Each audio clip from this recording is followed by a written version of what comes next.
Welcome to Stuff You Missed in History Class, a production of iHeartRadio.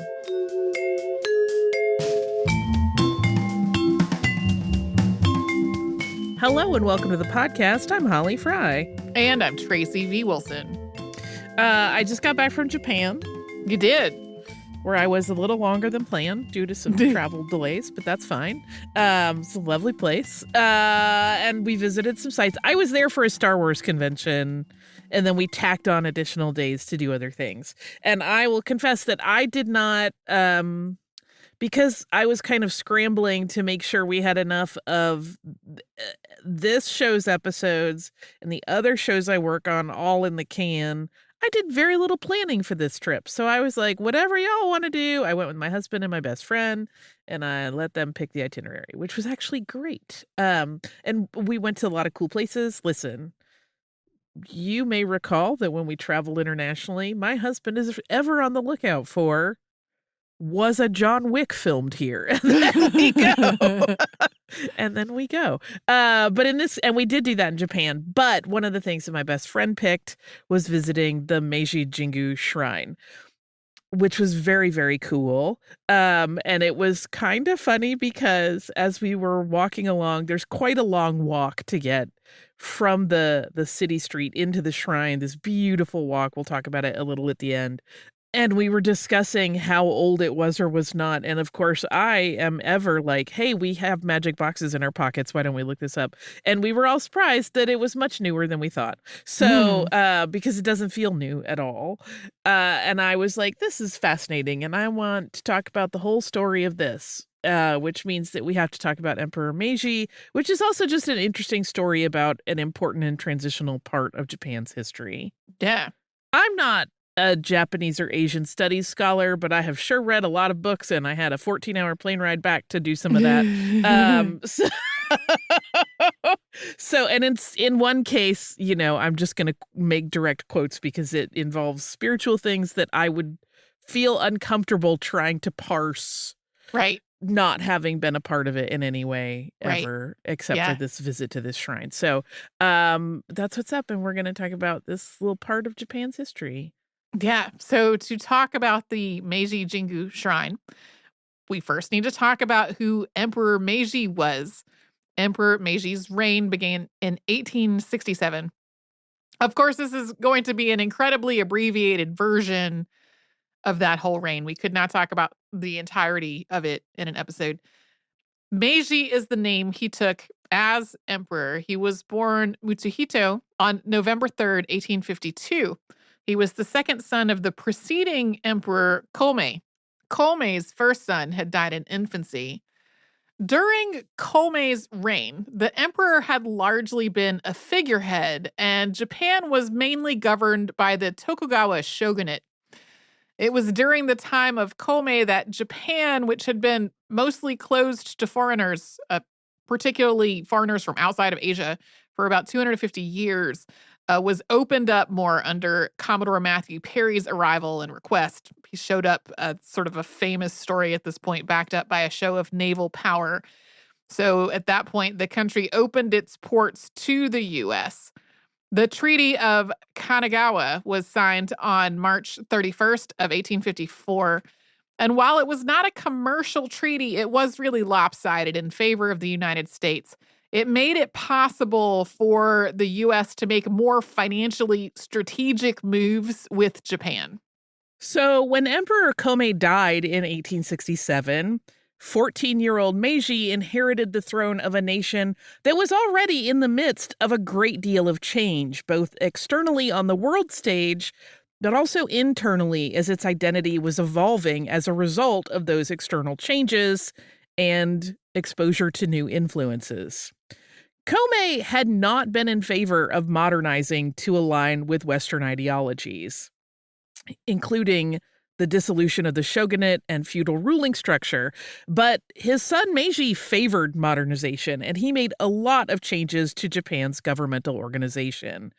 And though he was emperor from the time his father died, it wasn't until 1868, when the last Tokugawa shogun resigned after a bit of a power struggle, that the role of emperor was actually seen as head of the country. This important change and the taking of the name Meiji by the emperor is known as the Meiji Restoration, and it also signaled a lot more massive changes ahead.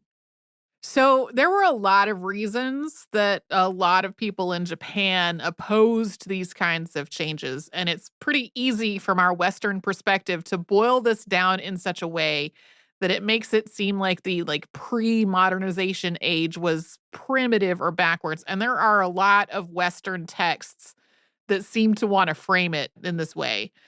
But Japan had a really complex structure of governance, and it was incredibly stable for a long time. Writing for the journal Southeast Asian Studies in 1995, Hisao Furukawa explained, quote, under its seclusionist policy, Japan had achieved a balance among its disparate types of leadership, the imperial court, the nobility, and the shogun. Under the shogunate Elan system of shared government, which rested on a rice stipend system, the clans functioned rather like 100 or more self-supporting companies, competing economically with each other. A controlling organization of shogunate daimyo and clan executives, samurai, village headmen, and nago, servant peasants, ran a complicated and subtle administrative organization. Not only commercial capital, but also industrial capital was sufficiently available. So, thinking about this stability, it becomes more apparent why there would be some consternation and resistance to adopting practices and ideas from Western culture.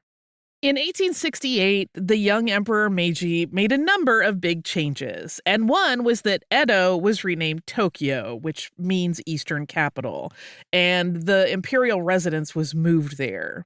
Kyoto had been the imperial capital up to that point, but the move to Tokyo meant that the capital city, which sits on Tokyo Bay, which opens out into the Pacific Ocean, had a better position as an international shipping port. Another change was that he enacted the Charter Oath of Five Principles, written by a young group of samurai, sometimes called the Meiji oligarchs, who had fought to overthrow the shogunate. And these principles were designed to westernize and modernize the country and really make it a player on the global stage. This was a short document, and it reads in its entirety as follows, quote, by this oath we set up as our aim the establishment of the national weal on a broad basis and the framing of a constitution and laws. 1. Deliberative assemblies shall be widely established and all matters decided by public discussion. 2. All classes, high and low, shall unite in vigorously carrying out the administration of affairs of state. 3. The common people, no less than the civil and military officials, shall each be allowed to pursue his own calling so that there may be no discontent. 4. Evil customs of the past shall be broken off and everything based upon the just laws of nature. 5. Knowledge shall be sought throughout the world so as to strengthen the foundations of imperial rule. So, two things. We just mentioned that a group of samurai wrote that document, not the emperor, not even one of his close advisors. And that's indicative of how his reign played out. He ruled in a sort of indirect way with a lot of input from various sectors. Second, if that language in the charter sounds kind of nebulous to you, you are not alone. It was to people in Japan at the time as well. It promises freedoms to the people, but it was also carefully crafted to ensure that restrictions could still be laid out. And the fourth point in particular offered some leeway. Quote, evil customs of the past are not clearly defined, and neither was what would or would not be considered okay according to the, quote, just laws of nature. And there were restrictions. Political parties were not allowed, nor was rioting to protest the government.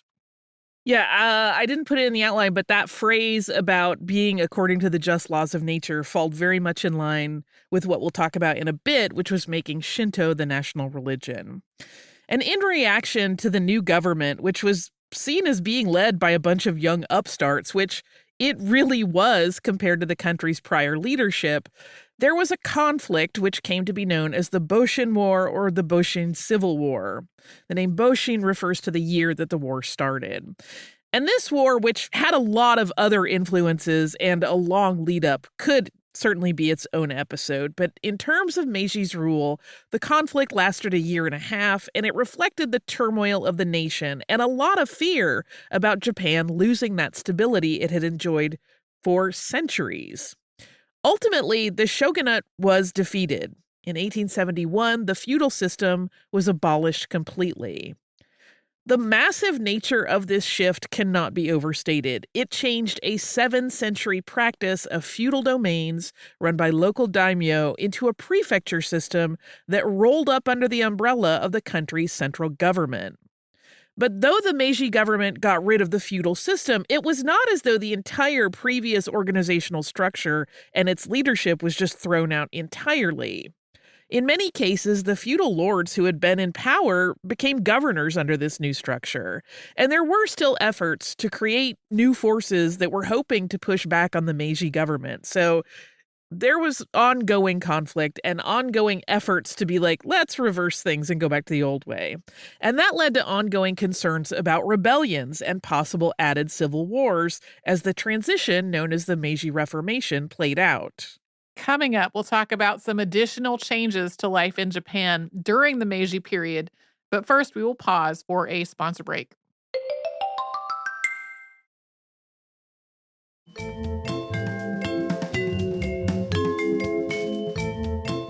The Meiji period, named for its progressive emperor, saw other massive shifts in the way Japan was run. As we mention each of these, just know that just like the transition from the shogunate system, none of these were universally accepted or instantly implemented, and they all have their own very bumpy stories. A new school system was established in 1872 through the Education System Order. And this plan created a national standardization for education, and it made education universal throughout Japan, so that all children would receive an education and the population overall would see an increase in intellectual understanding and pursuits. In addition to education for all, the government sought to equalize the nation by declaring that the class system that had so long determined the course of the country was no longer in play. All classes were considered equal. The samurai, who had already lost their status in this change, were also banned from carrying their swords. Soon, many men who had been part of the samurai class started seeking out new professions. A national army was established in 1872 with a conscription requirement that meant that all men, regardless of class, had to serve for 3 years. Again, not everyone liked these changes. While a lot of citizens saw an increase in their standing, others lost theirs in an effort to equalize, and samurai in particular felt like the rug had really been pulled out from under them. Yeah, there's a lot of complexity and nuance to that because there were samurai that wanted the shogunate system changed and eradicated, but it wasn't like they were like, and we'll get rid of all of it. Like there's more nuance to it. I feel like we have talked about the transition from the samurai class to an army before, and I could not tell you which episode that was in. I don't know either. But another massive reform came in the form of taxation. So taxation was not a new concept in Japan, but as we referenced in the passage that Tracy read earlier, prior to Meiji's term as emperor, most of those taxes were paid in rice by the landowners who grew it. Taxation on other items was paid in cash, but an estimated 90% of the people of Japan were involved in growing rice in the 19th century. So the rice tax was the dominant part of the economy. Rice was and still is incredibly culturally significant and even sacred. So this was an important transition, not just from a logistical sense of providing food for the country, but also as a community gesture, providing for one another with a resource that was cultivated and tended by the people. Rice also had become a signifier of success and wealth. A man with a full grain store was considered rich. And the plant was used beyond its food possibilities. There were parts of it used to create mats, to make paste, etc. So people were all in on this whole system that for a very long time had been about how much rice do you have and how much rice do we pay so that everyone in the country eats. And that was all changing. The Land Tax Reform Law of 1873 changed this entire system by moving it to a cash-based system with tax rates based on land holdings. The intention was that this new system would get rid of inconsistencies that had been part of the feudal system, with different regions having completely different rates and different collection practices. And it was also intended to, once again, modernize the country. Everyone in the developed world used cash, and to make deals with other countries, rice had to be sold or converted. But with cash taxation, money was going directly into the government's holdings, and that could be leveraged for national growth and development projects. Unfortunately, this tax was really difficult for the farmers of Japan, and although it was revised to try to help the situation, agricultural communities really continued to struggle. Yeah, if you're using one currency and that has been your currency and you are essentially making that currency, and then people go, no, no, we need different currency that you don't necessarily have on hand and have not built up any kind of store of, that's a really difficult shift. And we've talked about that shift in other parts of the world too, when people who didn't generally have access to currency were suddenly expected to pay things in currency. Yeah, it's like if tomorrow everyone said in the US, by the way, we're only accepting pudding as payment. Like, you can get a hold of pudding, but it would just be such an odd and different way of handling it that it would be very, very difficult, even if you had access to pudding. I know that's a weird comparison, but that's the best I can do at the moment. So a cabinet style of government was also adopted under Meiji in 1885. This was not the first reorganization of government under Meiji's rule, but it became a significant and more lasting system designed to get rid of many of the inefficiencies of prior structures. So the cabinet established the role of prime minister, who reports directly to the emperor, and multiple ministers of state, who report to the prime minister. This government was further refined in the Meiji Constitution, which was created in 1889. And that new constitution called for the establishment of a bicameral parliament in addition to the prime minister and cabinet of ministers. It also gave command of the country's military forces to the emperor. They had not really had huge military forces before this. They were being built up. In 1891, the bicameral legislature called for in the Constitution, known as the Diet, was officially established. The House of Peers, the upper house, consisted of officials who were appointed to their positions, while the lower House of Representatives was made up of elected officials. In addition to all of these and other reforms, Emperor Meiji, using the national army that was established early in his time, made Japan a significant military presence on the world stage. And the first major example of this was the First Sino-Japanese War, which started in 1894. China had long had a presence in Korea, and Korea was not part of China, but was subordinate to this larger nation. Korea was made dependent on China in a lot of ways for centuries. But as Japan westernized, it also started to take a more active interest in Korean resources. As Japan industrialized, its leaders started to realize they could get things like coal and iron from Korea, which was nearby, rather than from farther away resources. So, from Japan's perspective, Korea offered a lot of economic possibility. Just as the United States had kind of forced Japan's hand in the mid-1800s move to open Japan's ports to North American trade, Japan made a similar move in Korea, and Japan also urged Korea to kind of get out from under China's shadow when it came to relationships with other countries, specifically its relationship with Japan.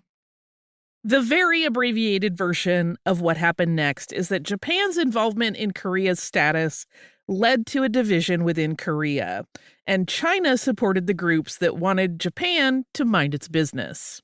In 1884, this led to an attempted coup in Korea known as the Gapsin coup, with China stepping in to stop it and ensure the safety of the Korean monarch.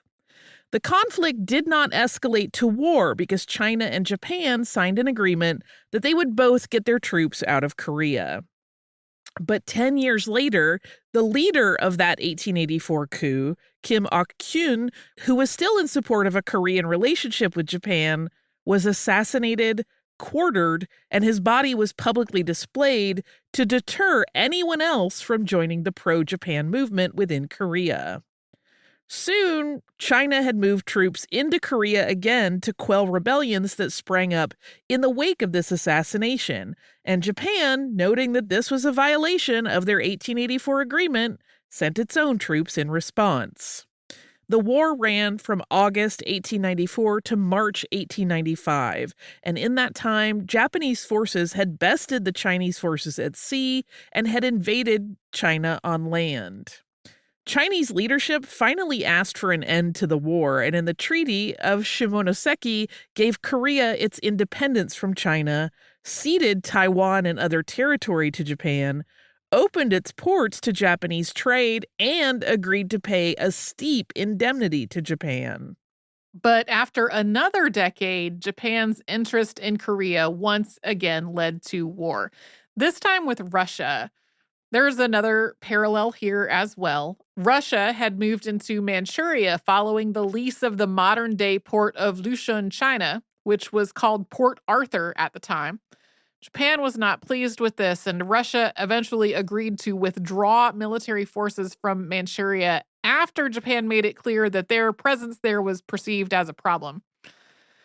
But Russia did not withdraw troops, so Japan launched a surprise attack of Port Arthur on February 8th, 1904. This started an 18-month conflict that overlapped with the 1905 revolution in Russia, leaving that country stretched really thin, not in a good position to engage with Japan. Eventually, President Theodore Roosevelt got involved to negotiate a treaty. That agreement, the Treaty of Portsmouth, was signed on September 5th of 1905, and Roosevelt would later receive a Nobel Peace Prize for this effort. Emperor Meiji's government was not done with plans for Korea, though. The result of the Russo-Japanese War was that Japan got control over the China Sea, which gave the country total access to Korea. In 1910, Japan began colonial rule of Korea after the signing of the Japan-Korea Annexation Treaty. This treaty, which was controversial then and has continued to be controversial since, even after it has been revoked, begins with a proclamation that makes it sound like Korea is a big mess and that Japan is somehow doing the country a favor by stepping in. It's a lot to read, but I want to include the whole thing because the language is really, really, to me, kind of startling.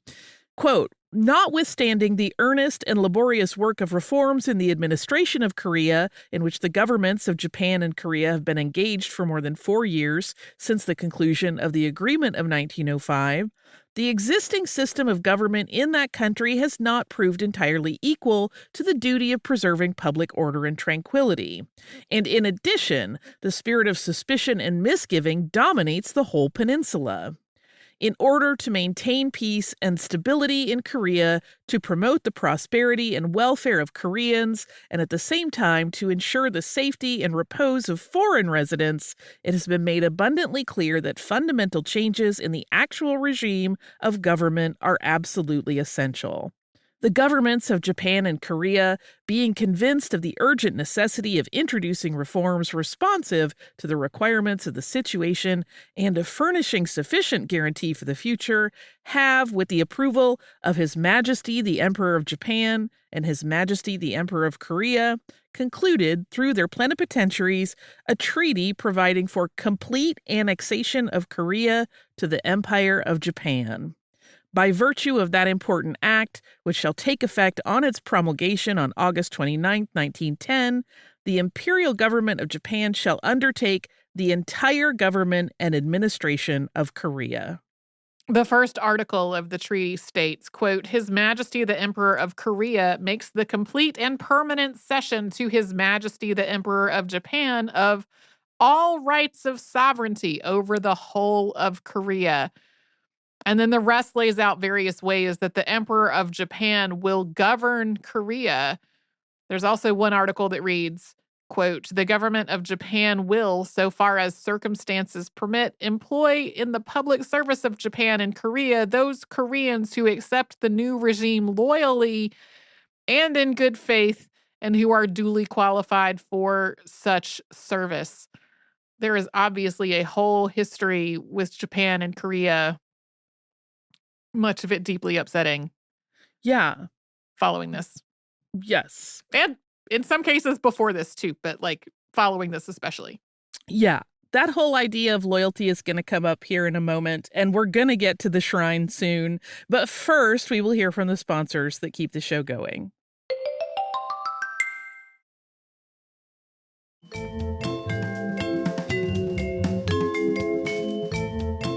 While the Meiji Restoration began with a sort of promise of equality for all, as it evolved in the 45 years of the emperor's reign, the focus started to become one of nationalist pride and the necessity of devotion to the emperor.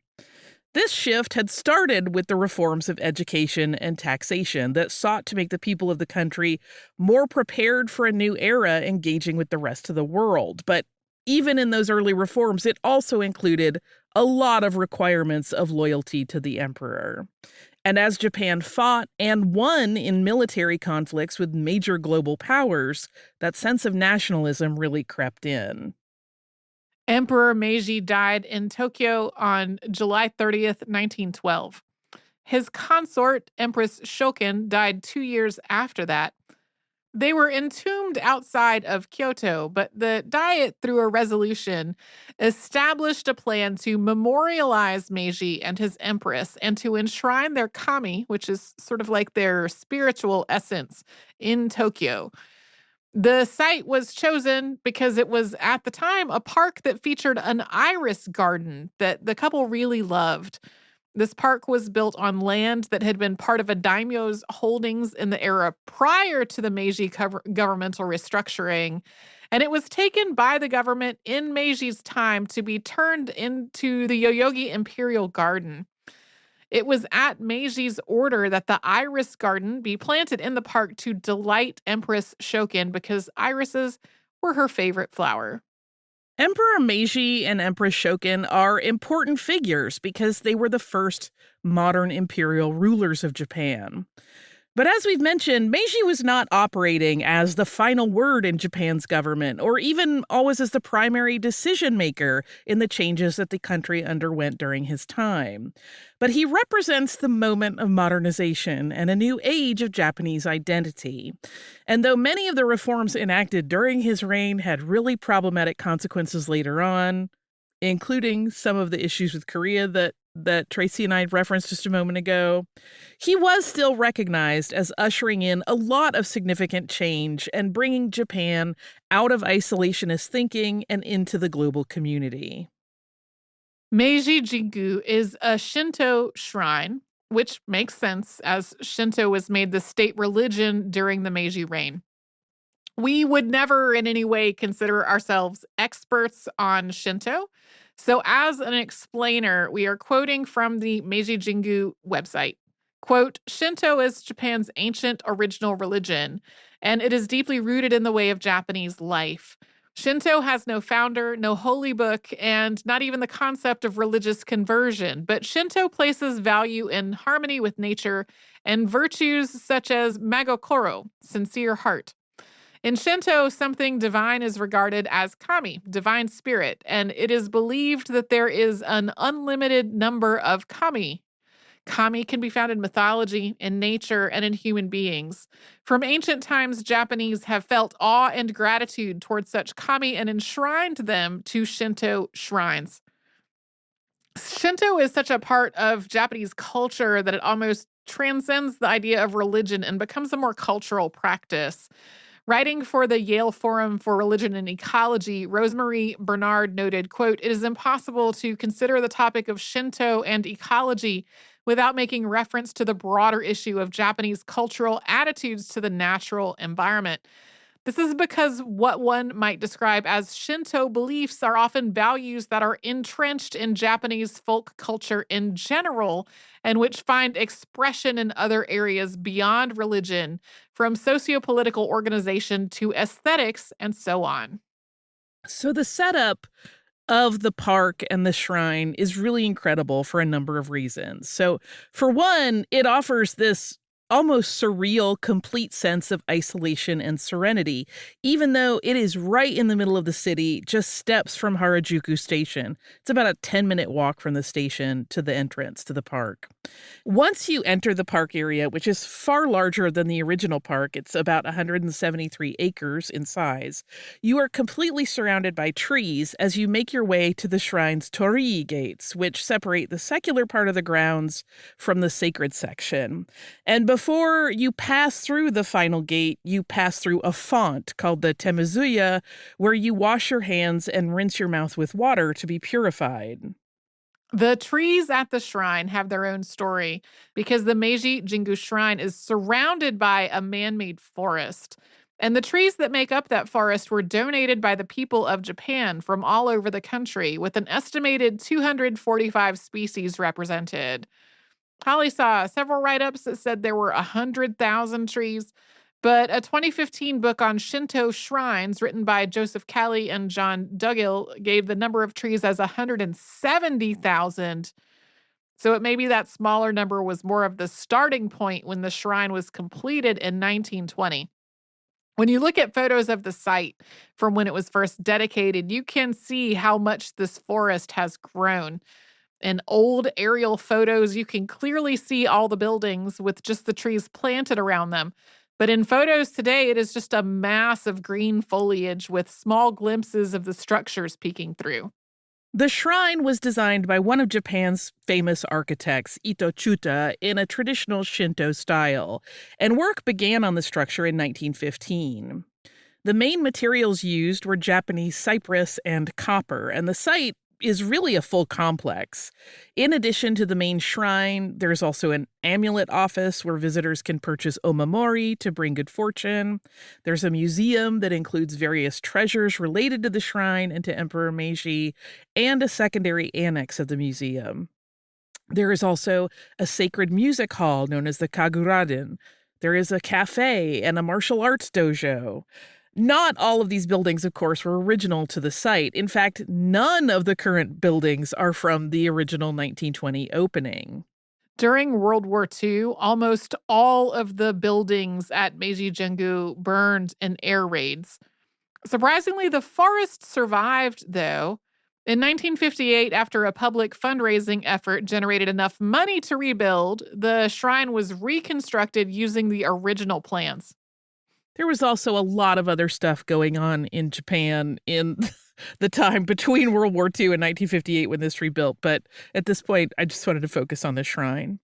It is very, very easy to find photos of the Meiji Jingu shrine online and in books because it is very beautiful. It attracts a lot of tourists in addition to people visiting for their own spiritual reasons. But there are no photographs allowed beyond the outer worship hall. So if you're in the inner worship hall praying, there are no photographs in there. So, this shrine is very easy to visit. The shrine grounds are free to enter and are open every day from sunrise to sunset. Some of the buildings, like the museum, have days when they're closed. The inner garden, where the Empress's irises were planted, has an entry fee of 500 yen that goes toward upkeep. Visitors to the main shrine can make a small offering of a coin, bow twice, clap their hands twice, and bow again to show reverence. You can also purchase votive tablets called ema for 500 yen and write wishes and hopes and just gratitude on them. You can hang them around a camphor tree at the main shrine. There's also a letter version of this ritual in which you can write your sentiment onto it and then tuck money into the letter to place it in an offering box. These offerings are given each morning by the people of the shrine to the spirits. It's quite lovely. I really found it a very moving experience. But that is, you know, a very abbreviated version of the Meiji the Meiji period and the shrine. It's kind of interesting because when you're at the shrine, you don't get unless you go in the museum, you're not getting all of the information about Emperor Meiji.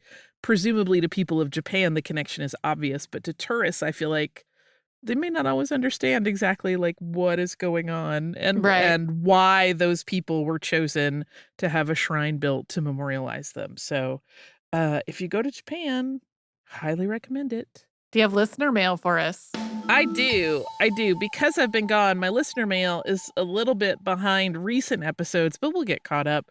But I wanted to read this because I loved it, and I really love the pet pictures in it. This is from our listener, Anita, who writes, Dear Tracy and Holly, thank you so much for bringing such wonderful history vignettes to life with your delightful personalities, thoughtful reflections and contextualization, and humor. I've been listening on and off for about 10 years and always enjoy hearing your voices and learning new things. I'm writing to tell you about several books I'm reading connected to your topics. First, I was completely floored by your recent show about the lost cause. I had never known that this take on the Civil War was a concerted effort to reframe Reconstruction and motivations for the war, etc. I am from South Carolina and distinctly remember being taught in middle school in the 1990s that slavery was not, in fact, the reason for the Civil War, and that the teacher expected us to put states' rights as the top motivator on our test. I also clearly remember the textbooks highlighting the vocabulary for carpetbaggers and scalawags in the description of Northerners coming to the South during Reconstruction to take advantage of poor Southerners. I think on some level I always knew that people from other states got different versions of history, but your thorough treatment of the lost cause was truly the first time this all came together for me. Y'all suggested books to read that treated the Civil War and Reconstruction with richer perspectives. I can't recall if you specifically recommended this book, but I was inspired to start reading A People's History of the United States by Howard Zinn to get a fresh take on U.S. history. I also have been enjoying Baking in the American South by Anne Byrne. The book is beautifully photographed, and the stories behind the recipes are enchanting and informative about their history and local origin. I truly enjoyed the episode where you interviewed Anne Byrne and find the book equally delightful. The chocolate chip cookie recipe is amazing, and someday I will master cornbread if I can ever remember not to use 1% milk instead of whole or buttermilk. Just as an aside, I can't get enough of Anne Byrne. I love her so much. And that book is spectacular. I know I've said it before, but it bears repeating. I'm now, Anita says, on the episode about Kurt Vonnegut, which is quite timely because I just finished Cat's Cradle. She's just tied to our stories in her reading. As pet tax, I'm attaching photos of my rescue pup, Juno, an Australian cattle dog mix who loves to eat grits and herd my daughters around the house. Thank you again. I love the show. Okay, I'm obsessed with Juno. I'm obsessed with this dog. This dog is so stinking cute. I can't function in the face of this cute puppy face. It's got one of those faces. He's a black and tan coat. He has these adorable stand-up ears.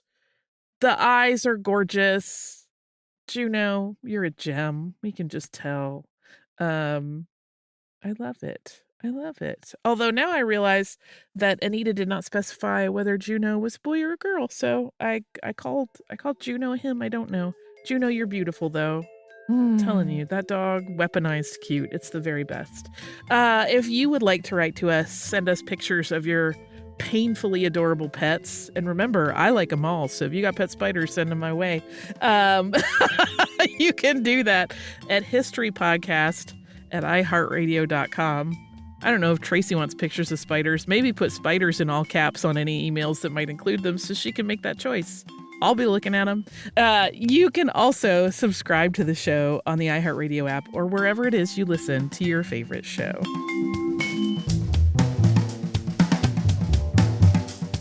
Stuff You Missed in History Class is a production of iHeartRadio. For more podcasts from iHeartRadio, visit the iHeartRadio app, Apple Podcasts, or wherever you listen to your favorite shows.